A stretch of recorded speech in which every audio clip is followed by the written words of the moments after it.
I'm Stella Cooper, and I'm holding a champagne glass at what should be the happiest day of my sister's life. The crystal flute is elegant, expensive, just like everything else at this wedding. But in my other hand, I'm clutching a small card with a number on it. Table 12. The singles table. The reject table. The place where my sister Mia made absolutely certain everyone would know that her older sister is still pathetically alone at 32. My hands were shaking when I first saw that seating assignment. Not from nerves. From rage. Because Mia didn't just seat me at the back of the room near the kitchen doors where the catering staff crashes through every 30 seconds with trays of food. She made sure this table was visible enough that everyone could see exactly where she'd placed me. A statement. A declaration. This is what happens to women who wait too long. This is what happens when you think you're too good to settle. But what Mia didn't know, what none of them knew, was that in about 3 hours, a complete stranger would whisper 5 words that would turn her perfect fairy tale wedding into the beginning of my greatest victory. 5 words that would change everything. 5 words that would make her realize she'd made the biggest mistake of her life.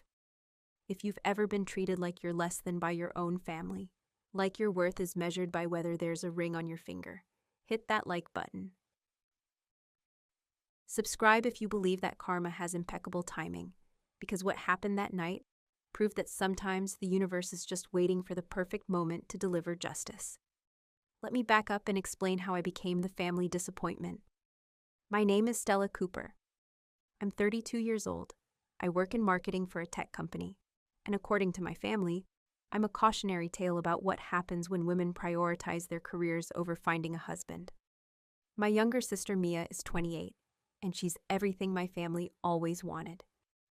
Beautiful, charming, and most importantly, she found herself a wealthy investment banker named Richard, who comes from old money and has a family tree that apparently matters more than anything else. I should mention that we're from a European family that settled in Connecticut 3 generations ago, but somehow my parents held on to every traditional belief about women, marriage, and family status, like they were still living in the old country. My mother, Carolyn, has spent the last 5 years of my life sighing deeply whenever my name comes up in conversation. My father, Anton, just goes silent and changes the subject, which is somehow worse than my mother's theatrical disappointment. Mia and I were never close, but the competition between us reached toxic levels the moment Richard proposed. Suddenly, every family dinner became an opportunity for Mia to express her deep concern for my future. "Stella, have you thought about trying those dating apps again?" she'd ask, her voice dripping with fake sisterly worry. I mean, you can't afford to be picky forever. Your biological clock isn't getting any quieter. My mother would nod along like Mia was speaking profound wisdom. My father would suddenly become very interested in his dinner plate. And I would sit there, smiling tightly, pretending their words didn't land like punches. The morning of her wedding, Mia called me at 7 a.m. I should have known something was coming. "Stella, honey," she said, and I could already hear the condescension coating every word. "I know today might be really hard for you. Seeing everyone so happy and in love, watching people celebrate something you haven't found yet. I just want you to know that I understand, and I won't judge you if you need to leave early." "That's very thoughtful of you," I said, my voice flat. "And please, try not to spend the whole night at the bar like you did at Cousin Marie's wedding. People noticed. They talked about it. I just don't want you to embarrass yourself at my wedding, you know?" That should have been my warning about what was coming. But I convinced myself that surely my own sister wouldn't use her wedding day as an opportunity to humiliate me. I was wrong. I spent weeks choosing my dress. A beautiful navy blue cocktail dress that was elegant without being flashy, sophisticated without trying too hard. I wanted to look good. I wanted to prove that being single didn't mean I'd given up on myself. I had my hair professionally styled. I even bought new shoes that cost more than I wanted to admit. When I arrived at the Grandview Manor, the reception hall looked like something from a magazine. Crystal chandeliers, gold accents everywhere, flowers that probably cost more than my monthly rent. Mia had spared no expense, and Richard's family had clearly footed the bill for the kind of wedding that made a statement about wealth and status.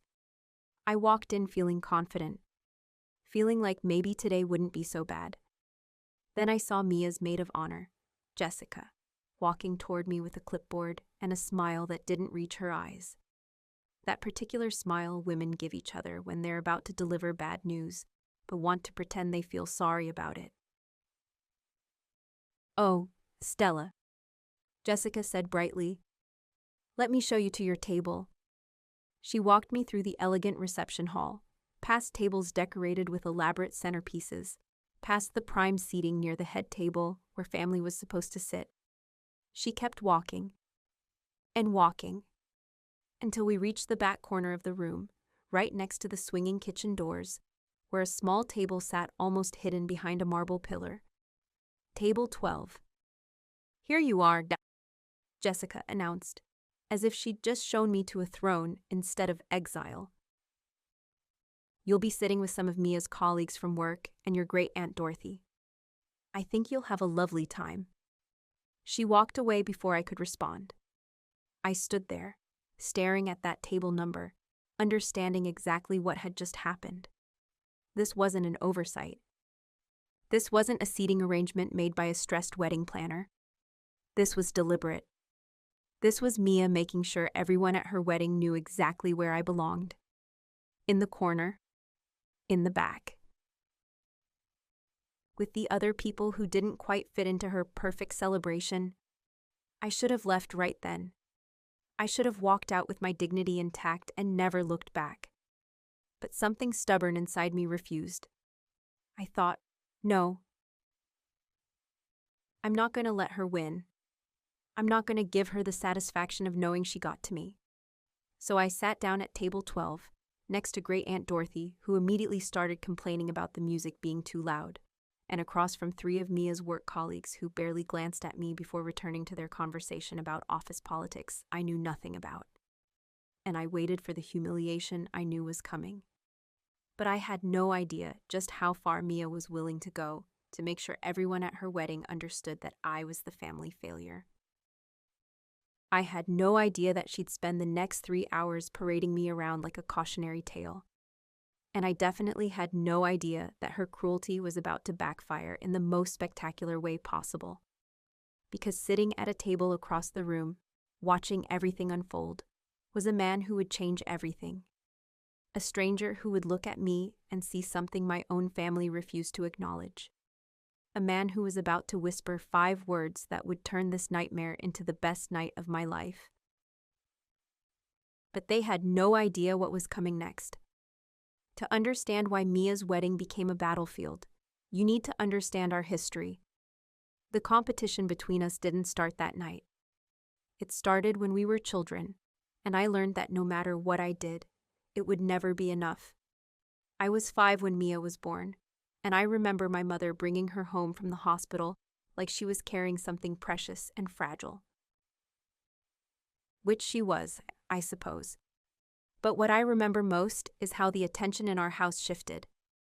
Everything became about Mia. Every milestone, every achievement, every tiny accomplishment became a family celebration. When Mia took her first steps, my father recorded it on video and showed it to everyone who came to visit. When I learned to read at age 4, ahead of schedule and by myself, my mother said, "That's nice, dear," and went back to cooking dinner. It continued like that for years. Mia's piano recitals were attended by extended family and followed by expensive dinners out. When I won a regional writing competition in middle school, my parents forgot to come to the awards ceremony because they were at Mia's soccer game. I learned early that being the oldest meant being invisible. Being the oldest meant your accomplishments were expected, while your younger sister's accomplishments were extraordinary. The financial disparity was even worse. When Mia graduated college, Our parents bought her a condo in a trendy neighborhood as a graduation gift. When I graduated, with honors and a full scholarship I'd earned myself, they gave me a card with $500 and told me they were proud that I was so independent. Independent. That was their word for you're on your own. I paid for my own graduate degree. I built my career from entry-level positions to a six-figure salary without any family connections or support. I saved for my own down payment, bought my own car, funded my own life, and somehow, in my family's eyes, that made me less worthy of celebration than Mia, who'd had everything handed to her. But the real competition began when Mia met Richard. Suddenly, every family gathering became a stage for Mia to perform her perfect relationship while I sat in the audience, the perpetual understudy who would never get her chance in the spotlight. Thanksgiving dinners where my mother asked Mia about wedding plans while I cleared dishes. Christmas mornings where Mia showed off expensive gifts from Richard while my gifts sat unopened in the corner. Easter brunches where relatives asked Mia about her future children while asking me if I was still doing that work thing. Mia didn't just accept the preferential treatment. She weaponized it. She started making comments designed to highlight my failures. Stella's just so focused on her career. She doesn't have time for dating. Stella's standards are probably too high. You know how she is. Stella will find someone eventually. We just have to be patient with her. Every comment felt like a paper cut. Small enough that objecting seemed petty, but painful enough that they added up to something unbearable. The engagement party was particularly brutal. Mia had it at an expensive restaurant downtown, and she made a point of introducing me to every single one of Richard's relatives with the same script. This is my sister Stella. She's our career woman, still climbing that corporate ladder instead of settling down. Richard's mother looked at me with such obvious pity I wanted to disappear. Don't worry, Prokrak, she said, patting my hand with her manicured fingers. The right person will come along. Maybe try being less intimidating. Men don't like women who are too successful. I smiled and nodded because what else could I do? Argue with my future sister-in-law's mother at an engagement party? Make a scene and prove every terrible thing Mia had implied about me being bitter and difficult? So I swallowed my anger and let them paint me as the tragic spinster who'd foolishly chosen ambition over family. I let them create their narrative because I didn't know how to fight back without confirming everything they already believed about me. The wedding planning was worse. Mia asked me to be involved, but only in ways that made it clear I was staff, not family. I designed all the invitations using my marketing skills and professional contacts. I spent hours creating beautiful, custom designs that Mia showed off to everyone as Richard's cousin's work, until someone corrected her. I helped address envelopes, coordinate with vendors, and manage RSVPs. I gave up a vacation I'd planned to Ireland so I could be available for last-minute wedding emergencies. And through it all, Mia treated me like hired help who should be grateful for the opportunity to participate. 3 months before the wedding, my mother had a health scare that required some expensive medical tests not fully covered by insurance. I quietly paid for them, draining my savings account and pushing back my own plans to buy a house. When my mother thanked me, she said, "Don't tell Mia. She's so stressed with wedding planning. I don't want her to worry." Mia never knew. She never knew that I sacrificed for our mother while she spent money on imported flowers and custom cocktails for her reception. And I never told her, because that's what I did. I showed up. I helped. I supported. And I expected nothing in return, because I'd learned that expecting anything from my family only led to disappointment. But I wasn't just the family doormat they thought I was. Over the past year, something had shifted inside me. I'd started building a life that didn't require their validation. I'd gotten a major promotion at work. I'd traveled to Ireland by myself and discovered I liked my own company. I'd stopped dating men who reminded me of my father's approval-seeking behavior and started enjoying being single. I'd started building boundaries, quietly and without announcement. I stopped attending every family dinner. I stopped sharing details about my life that would be used as ammunition. I stopped seeking their approval because I'd finally realized I would never get it. This wedding was my test. I wanted to see if I could sit through their judgment without needing their validation. I wanted to prove to myself that I was strong enough to watch Mia have everything I supposedly should want without feeling like I was missing out. I wanted to be free of their power over my emotions. What I didn't anticipate was just how cruel Mia would be. What I didn't expect was that she would turn her wedding into a public execution of my dignity.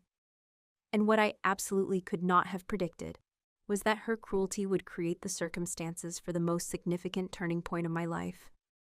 The reception started, and almost immediately, Mia began her campaign. She found me at table 12, grabbed my arm with fingers that pressed just a little too hard, and pulled me toward a group of Richard's relatives. Sophisticated people in expensive clothes who looked at me with polite curiosity that would quickly turn to pity. "Everyone, this is my sister Stella, Zabra Dzzu," Mia announced, standing next to Richard like she was marking her territory. "She's our little career woman, still focusing on work instead of finding someone special." The group smiled politely. I stood there feeling heat creep up my neck, my face flushing with embarrassment and rage. Mrs. Wellington, Richard's aunt, looked me up and down with obvious judgment. "Oh, you poor thing," she said, her voice dripping with sympathy that felt like an insult. "Don't worry. There's someone for everyone." "Have you tried church groups? My nephew William met his wife at a prayer circle. Maybe you need to expand your horizons." Mia laughed. Not a kind laugh. Not a supportive sister laugh. But a laugh that said, "See?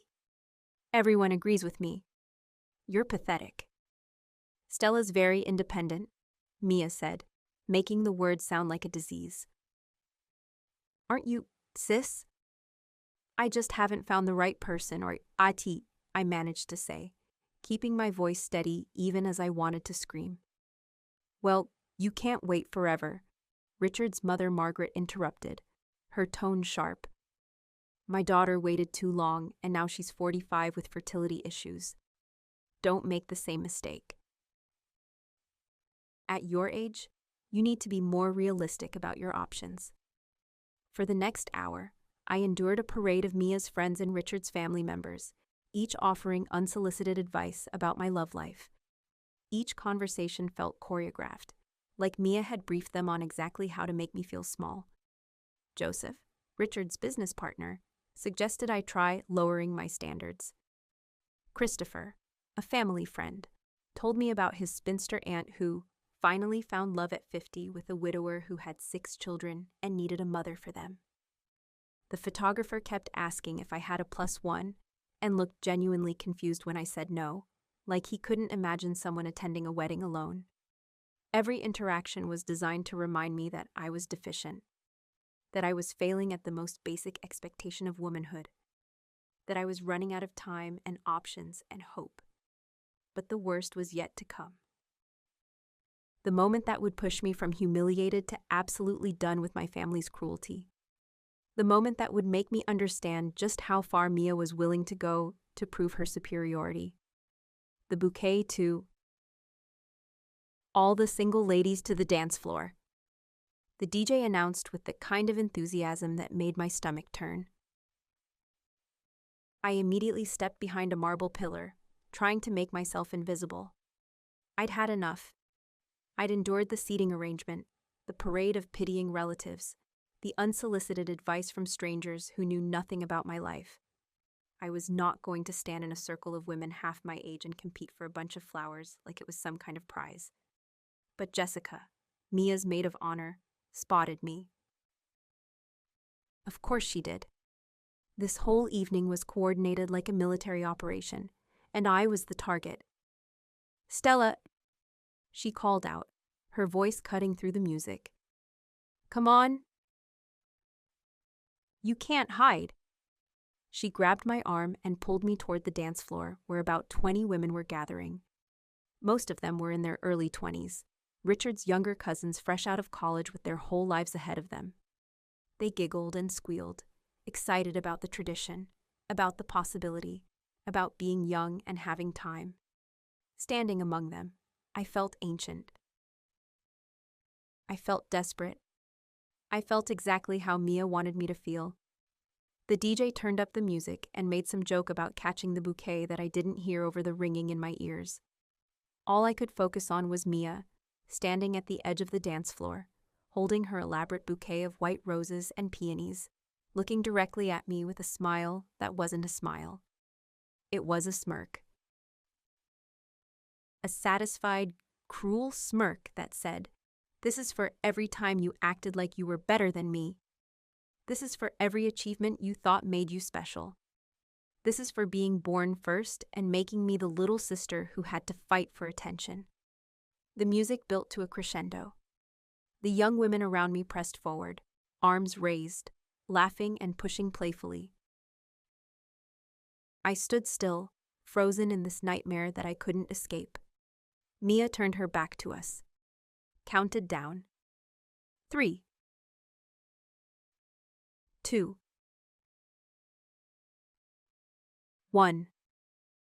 And then she looked over her shoulder, made direct eye contact with me, and deliberately threw the bouquet in the opposite direction, as far away from me as physically possible. A 24-year-old named Chloe caught it, jumping and squealing with delight. The crowd erupted in cheers and applause.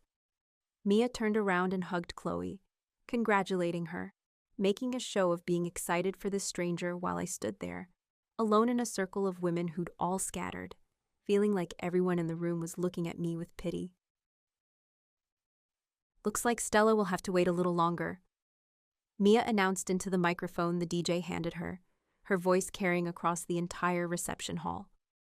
The laughter that followed felt like glass scraping against my skin. I saw people looking at me, their faces a mixture of pity and relief. Relief that they weren't me.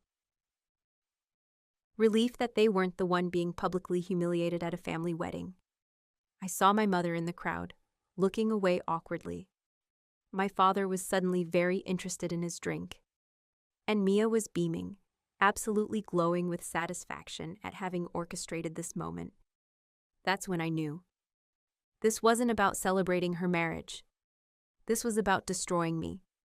This was about making sure that on her perfect day, everyone knew that she had won and I had lost at the only competition that apparently mattered. The competition to be loved, to be chosen, to be worth something. I turned and walked back to table 12, my legs shaking, my eyes burning with tears I refused to let fall. Great Aunt Dorothy was asleep in her chair.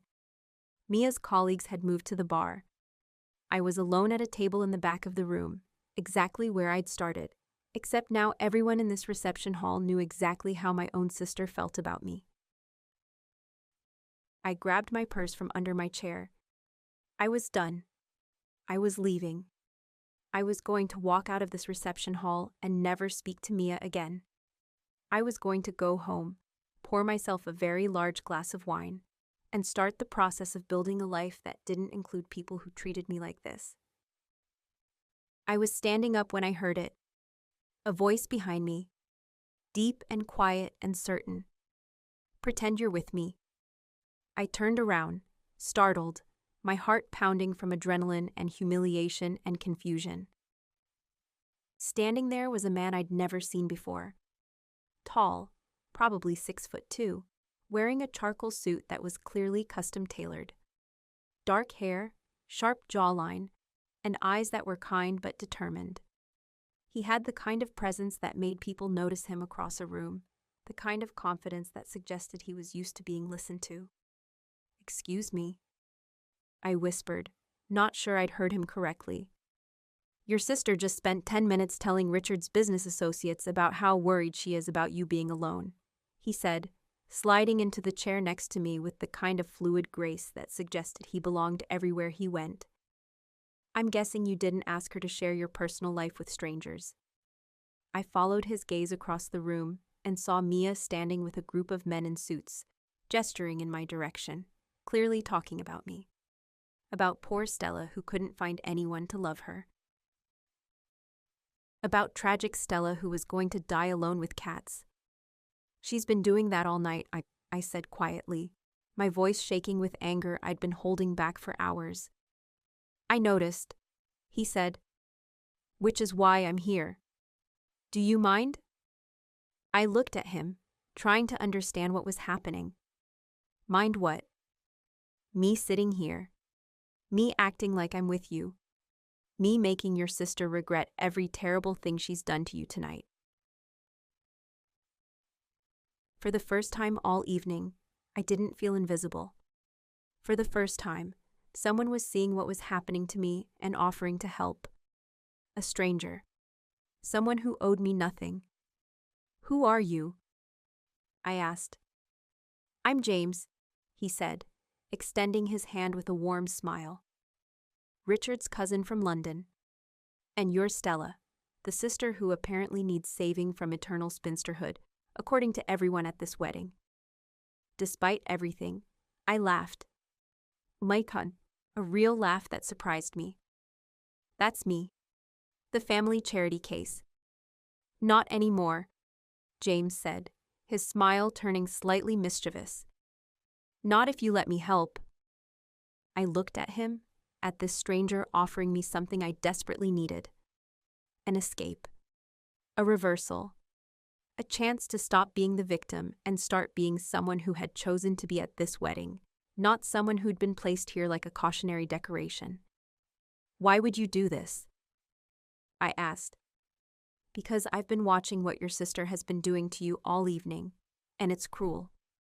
Because I have 3 sisters, and if any of them treated each other like this, I'd be furious. And because, he paused, his expression becoming more serious, you deserve better than this. You deserve better than to be treated like you're less than, because you're not married. Something in my chest loosened. Something I'd been holding tight for years. Okay, I said. Let's do it. James draped his arm casually along the back of my chair and leaned in to speak to me like we'd known each other for years. His cologne was subtle and expensive. His presence was commanding without being overwhelming. And almost immediately, I noticed heads turning in our direction. Across the room, Mia, mid-conversation with the wedding planner, did a double take. Her smile faltered. She stared at us, her perfect composure cracking for just a moment before she excused herself from her conversation and started walking toward our table, her wedding dress trailing behind her like she was about to declare war. Stella! Mia called out as she approached, her voice pitched higher than usual, brittle with forced brightness. I didn't know you knew James. She looked between us with barely concealed confusion and something else. Something that looked like alarm. We're old friends, Awar, James said smoothly, his hand moving to rest casually on top of mine on the table. The touch sent electricity up my arm. Lost touch for a while, but you know how these things go. The important people always find their way back to you. I watched Mia's face carefully, watched her eyes narrow slightly, her smile becoming more forced. She was trying to maintain her wedding day composure, but I could see the cracks forming. Really? Mia said, her voice sharp beneath the sweetness. That's so strange. Stella never mentioned you. Not once. And she tells me everything. The lie was so blatant I almost laughed. When was the last time I told Mia anything real about my life? I'm very private about my personal life, witty recite, I said, finding my voice, finding some of the confidence that had been stripped away over the past few hours. You know how I am about keeping work and personal separate. I don't broadcast everything to everyone. The words landed exactly as I intended them. A direct hit at Mia's behavior all evening. Broadcasting my personal life. Using my single status as entertainment for her wedding guests. How wonderful, Dika, Mia said, though her tone suggested it was anything but. So how long have you two been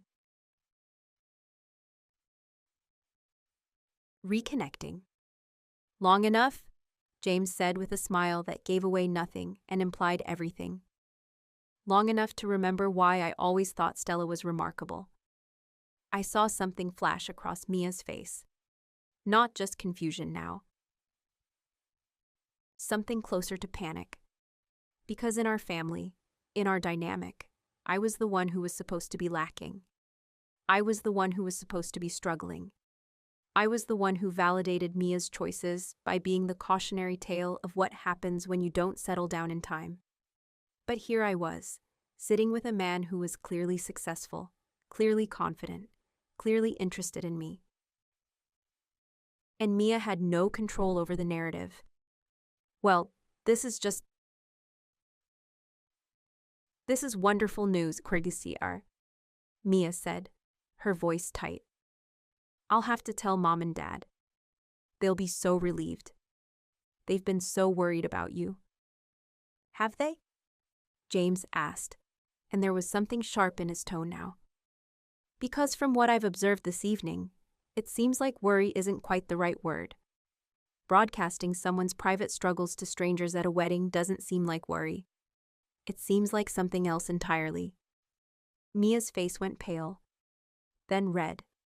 She opened her mouth and then closed it, clearly not knowing how to respond to someone who was calling out her behavior so directly. I think you misunderstand her, she started. I don't think I do, James interrupted, his voice polite but firm. I think you've spent this entire evening using your sister's personal life as entertainment. I think you've deliberately humiliated her in front of your guests. And I think you're surprised that someone is finally saying it out loud. Richard appeared at Mia's side, clearly sensing the tension. Is everything okay here? He asked, looking between his new wife and his cousin with confusion. Everything's perfect, you were baikom, I said, standing up and taking James's offered hand. James was just asking me to dance. We walked away from Mia, leaving her standing there with her mouth slightly open, her perfect wedding day composure completely shattered. As we reached the dance floor, I heard her frantically whispering to Jessica, probably trying to figure out who James was and how I'd managed to land someone so obviously out of my league. On the dance floor, with James's hand on my waist and mine on his shoulder, I felt the eyes of every guest who'd offered me unsolicited dating advice. But this time, instead of feeling exposed and vulnerable, I felt protected, vindicated, seen. You're enjoying this, Dom, James said, a smile playing at his lips. Is that wrong? I asked. Not at all. You deserve to enjoy watching her squirm after what she's put you through. The music was slow, romantic, and James moved with the kind of natural rhythm that suggested he'd grown up taking proper dancing lessons. Being in his arms felt surprisingly natural, like we'd done this before, like we belonged together even though we'd met less than an hour ago. Your sister is staring at us, James murmured. I know. She looks like she's about to have a breakdown. Good, he said firmly. She deserves to feel a fraction of the discomfort she's caused you. As we danced, I noticed the shift in the room. Mrs. Wellington, who'd suggested I try church groups earlier, was now watching with obvious interest. Richard's business partners were pointing in our direction.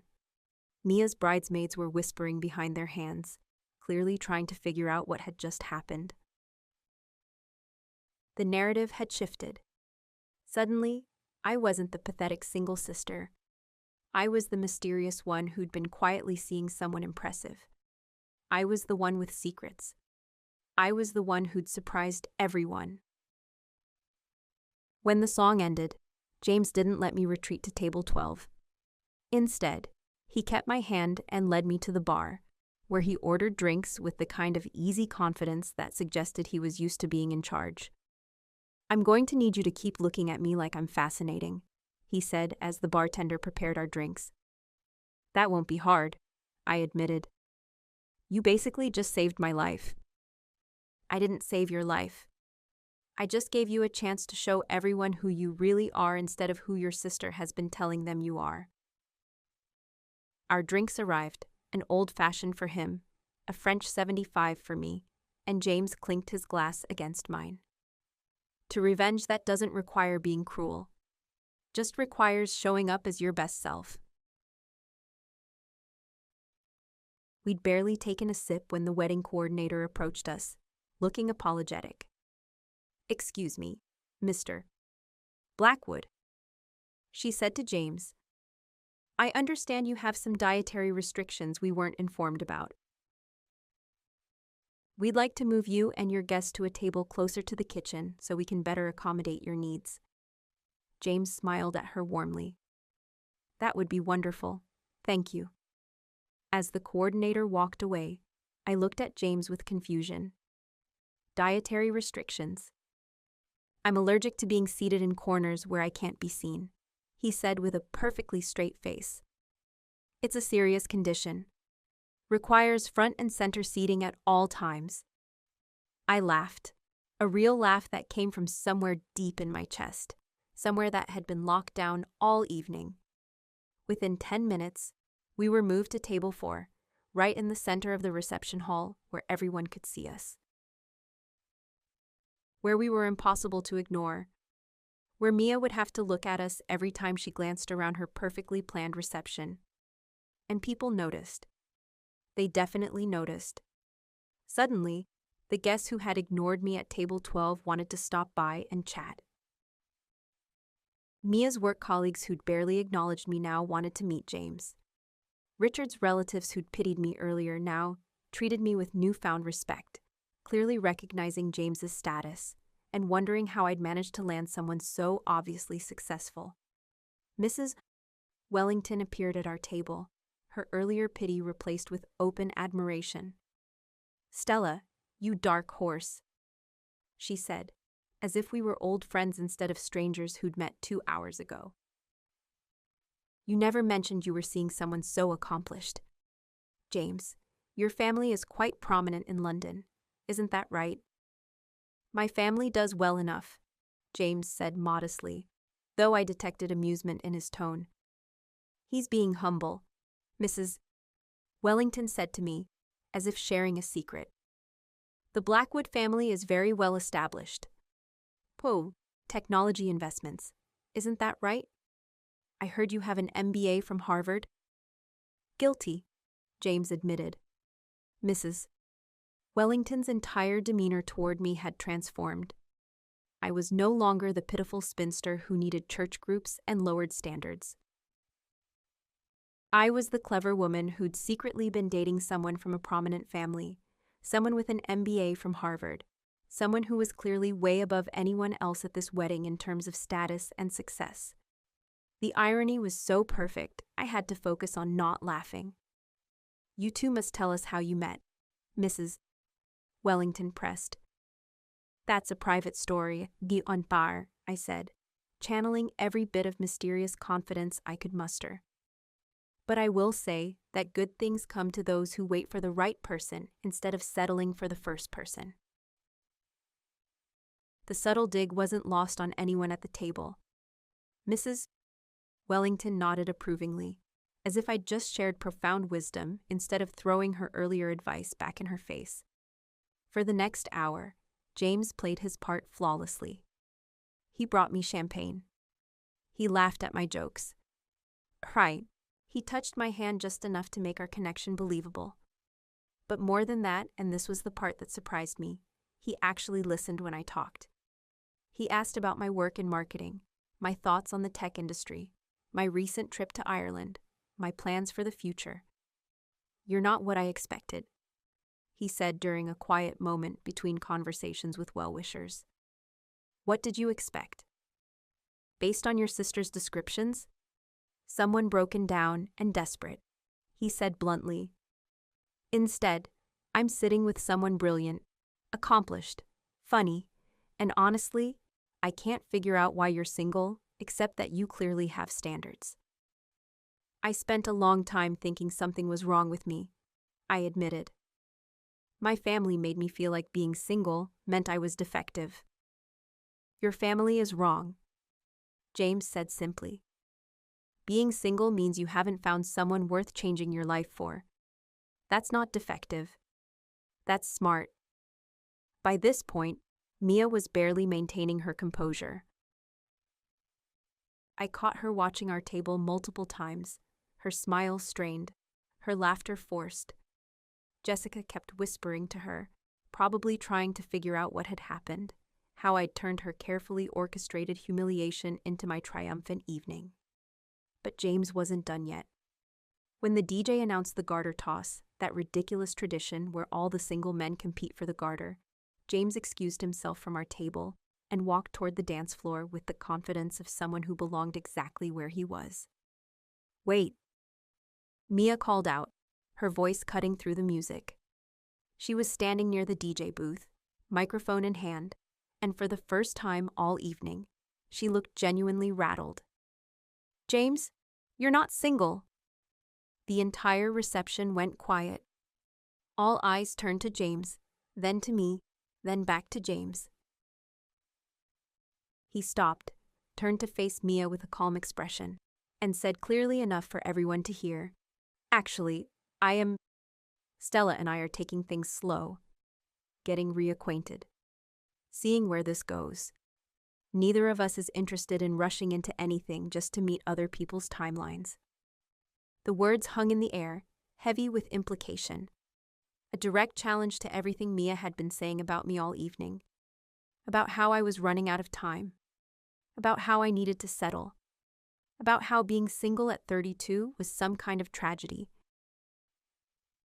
The DJ, sensing the tension, quickly moved on.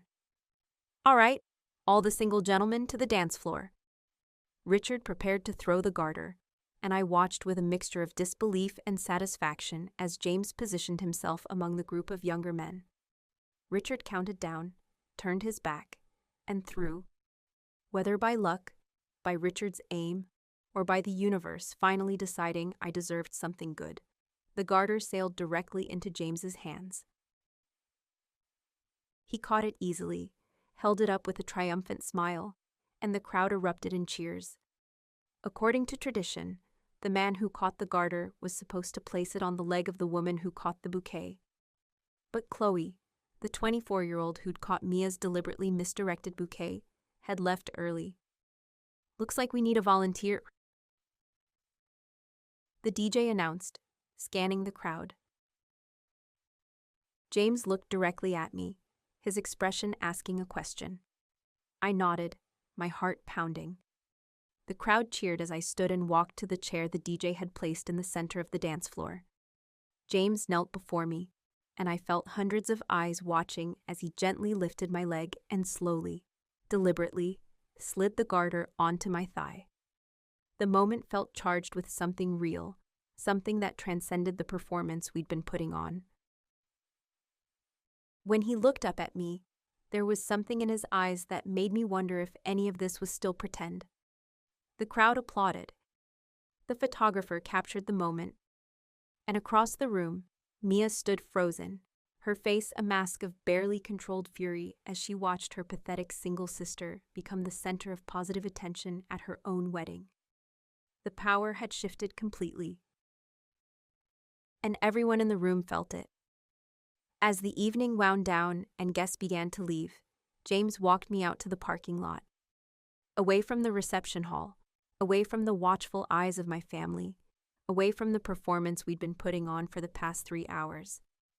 The night air was cool and quiet. I could still hear music from the reception, but it was distant now, like something happening to someone else. Thank you, I said, finally alone with him. I know tonight was just an act, something you did out of kindness or maybe pity, but you saved me from the most humiliating experience of my life. James stopped walking and turned to face me. What makes you think it was just an act? My heart stopped. Because Because you don't even know me. I know enough, he said, stepping closer. I know you're kind, even to people who don't deserve it. I know you're strong enough to endure hours of humiliation without fighting back. I know you're brilliant at what you do. And I know your sister is an idiot for not seeing how lucky she is to have you as family. I felt tears threatening, but for the first time all evening, they weren't from humiliation. They were from something else. From being seen. From being valued. From finally hearing someone say what I'd needed to hear for years. James, Sevens, I know this started as a rescue mission, he interrupted. I saw what was happening to you and I wanted to help. But somewhere between that first conversation and now, it stopped being pretend for me. Somewhere in the past 3 hours, I started wanting to actually know you. Not as an act, not to prove a point to your sister, just because I find you fascinating. He pulled out his wallet and handed me a business card. On the back, written in elegant handwriting, was a phone number. If you want to see me again, he said, not for revenge, not to make anyone jealous, just because you want to, call me. I'll be in town for the next 2 weeks. I'd like to take you to dinner. A real dinner, where we're not performing for anyone. Just you and me, getting to know each other. I took the card with shaking hands, staring at the number like it might disappear. What if I want to call you tonight? I asked. He smiled, that same confident smile that had first caught my attention hours ago. Then I'll answer. I called him the next morning. We had coffee that afternoon. Dinner 2 days later. Within a week, we were talking every day, sharing things about ourselves that went deeper than surface-level small talk. Within a month, I'd flown to London to visit him. Within 3 months, we were officially dating. The interesting thing about real connections is that they don't need performance. They don't need an audience. James and I discovered that we actually liked each other, that the chemistry between us wasn't manufactured for Mia's benefit, but was genuine and surprising and real. 6 months after the wedding, James took a position with his company's New York office and moved to the States.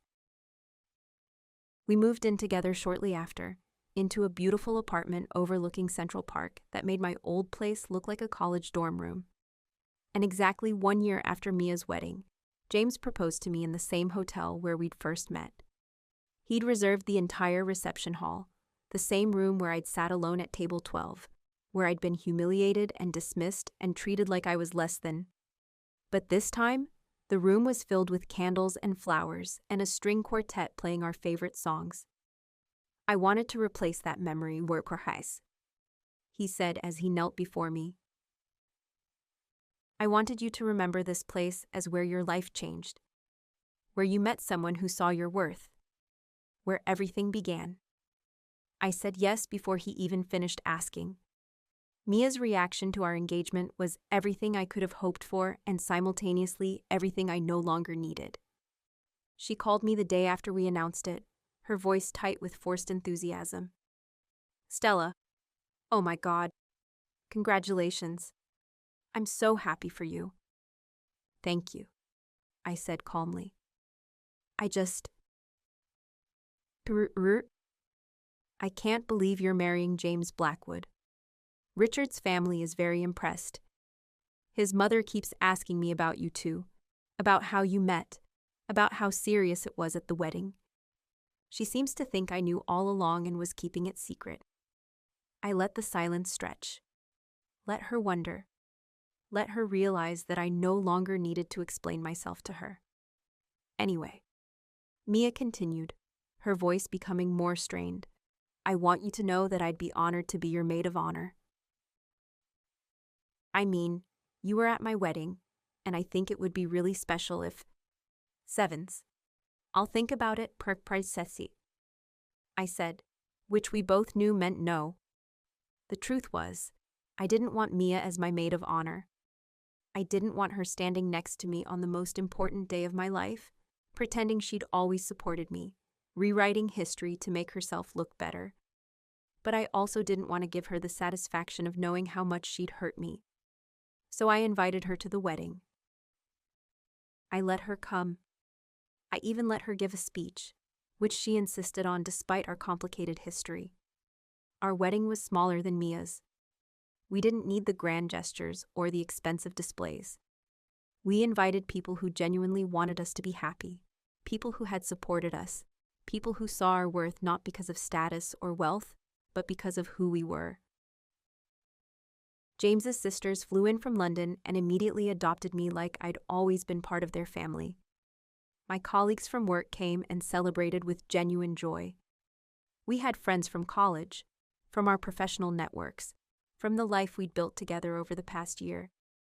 My parents came, looking uncomfortable and uncertain, probably realizing that they'd backed the wrong horse in the sister competition they'd created. My mother tried to hug me before the ceremony, tried to say something about always knowing I'd find happiness, but I could see in her eyes that she was rewriting history in her mind. Convincing herself she'd been supportive all along, I let her have her delusions. I didn't need her to acknowledge what she'd done. I didn't need her apology or her validation anymore. Mia gave her speech as my maid of honor, something she'd lobbied for intensely despite my initial reluctance. She stood at the microphone in her designer dress, looking beautiful and polished and everything she'd always been. I've watched my sister Stella her whole life she began, and I braced myself for whatever revisionist history she was about to deliver. And I've always admired her strength, her independence, her refusal to settle for anything less than what she deserved. The irony was breathtaking. This was the same woman who'd spent years making me feel defective for being single. The same woman who'd deliberately humiliated me at her own wedding less than 2 years ago. The same woman who'd told me I was running out of time and needed to lower my standards. When she met James, Mia continued, her voice catching just slightly, I knew immediately that she'd found her match. Someone who saw her value. Someone who appreciated her for exactly who she is. I'm so proud to be her sister. Proud. The word tasted like ash in my mouth. But I smiled and nodded, because I'd learned something important over the past year. I'd learned that I didn't need Mia's approval or acknowledgement. I didn't need her to admit what she'd done. I didn't need her apology or her validation. I had something better. I had James, who saw my worth from the very beginning. I had a career I was proud of. I had friends who actually cared about me. I had a life I'd built on my own terms, without seeking validation from people who were never going to give it. The best revenge wasn't making Mia feel bad. The best revenge was no longer caring whether she felt bad at all. After the wedding, after the reception where everyone danced and celebrated and genuinely enjoyed themselves, James and I left for our honeymoon in Italy. 2 weeks of not thinking about family dynamics or toxic relationships or painful histories. Just us, discovering new places together, building memories that belonged only to us. On our last night in Florence, sitting at a restaurant overlooking the Arno River, James reached across the table and took my hand. Do you ever think about that night? He asked. About the wedding? Sometimes, I admitted. But not in the way you might think. What do you mean? I used to think it was the worst night of my life. Mia's cruelty, the humiliation, feeling so completely alone and unsupported. But looking back now, it was actually the night everything changed. It was the night I met you. The night I stopped seeking validation from people who were never going to give it. The night I realized I could choose who I wanted in my life. James squeezed my hand. Your sister wanted to make you feel small and pathetic. I know. But instead, she created the circumstances for me to meet my future husband. The irony is perfect. In trying to prove I was unlovable, she delivered me directly to the love of my life. We sat there in comfortable silence, watching the sun set over the river, and I felt something I hadn't felt in years when thinking about my family. I felt free. Free from their judgment, free from their expectations, free from the need to prove anything to anyone. Mia had meant to destroy me that night. She'd meant to use her wedding as a stage to prove her superiority, to cement her position as a successful sister, the one who'd done everything right while I'd done everything wrong. But she'd failed. Because real success isn't about following other people's timelines or meeting other people's expectations. Real success is building a life that makes you happy, surrounding yourself with people who see your worth, and refusing to let other people's cruelty define your value. I thought about Mia sometimes, about whether she ever realized what she'd done, whether she ever acknowledged, even to herself, how cruel she'd been. But mostly, I didn't think about her at all, because that's the thing about moving forward. Eventually, the people who hurt you become smaller in your memory, less important, less powerful. James and I built a life together that had nothing to do with proving anything to anyone. We traveled. We worked on projects we cared about. We hosted dinners for friends who actually liked us. We created traditions that were ours alone. And when people asked us how we met, we told them the truth. We met at a wedding where I was being treated terribly, and James decided to help. We told them that sometimes the worst moments of your life create the circumstances for the best moments. We told them that kindness from strangers can change everything.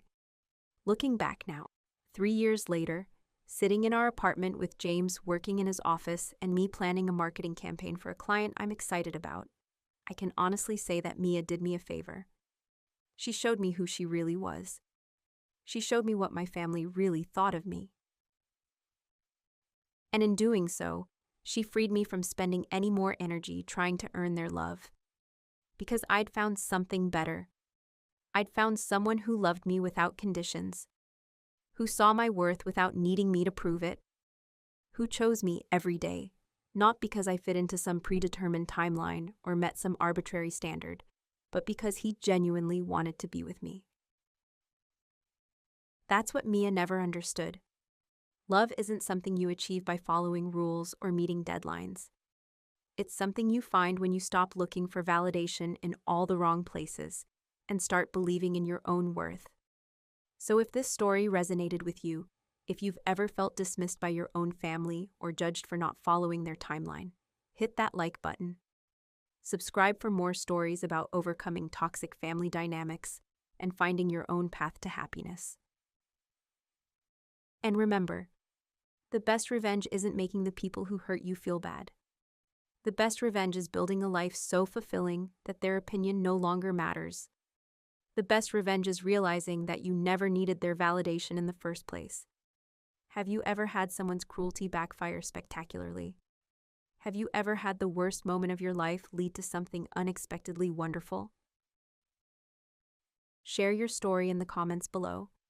Sometimes the universe has a sense of humor about justice, and sometimes that humor leads to happiness ever after.